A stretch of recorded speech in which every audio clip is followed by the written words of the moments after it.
ഞങ്ങളുടെ സഖാക്കളോട് എല്ലാ ഘടകങ്ങളോടും പറഞ്ഞത് ശക്തമായ പ്രതികരണം ഉയർന്നു വരണം എന്നുള്ളതാണ്. ഒരിടത്തു പോലും ഒരു പ്രശ്നവും ഉണ്ടാകരുത്. പ്രതികൾ ആരായാലും ഞങ്ങളെ സംബന്ധിച്ചിടത്തോളം ഞങ്ങൾ ഒരാളെയും ആയുധം കൊടുത്ത് ആരെയും ആക്രമിക്കാൻ പറഞ്ഞയച്ചിട്ടില്ല, അങ്ങനെ പറഞ്ഞയക്കുകയുമില്ല. ഞങ്ങൾ ജനാധിപത്യ രീതിയിൽ പ്രക്ഷോഭങ്ങളും പ്രതിഷേധങ്ങളും ഉയർത്തിക്കൊണ്ടുവരണം എന്ന് തന്നെയാണ് നിർദ്ദേശം കൊടുത്തത്.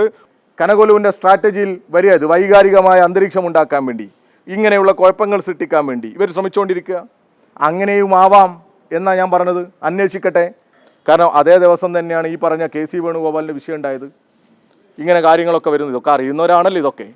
ഇതൊന്നും കേരളത്തിൽ ഏതെങ്കിലും ചർച്ചയിൽ എടുത്തോ? കെ സി വേണുഗോപാലിൻ്റെ വാർത്ത വന്നു, ഒരു 5 മിനിറ്റിൽ കൂടുതൽ വാർത്ത ഏതെങ്കിലും ചാനലിൽ വന്നോ? കെ സി വേണുഗോപാൽ സീറ്റിന് പണം വാങ്ങി എന്നുള്ളത് വന്നില്ല.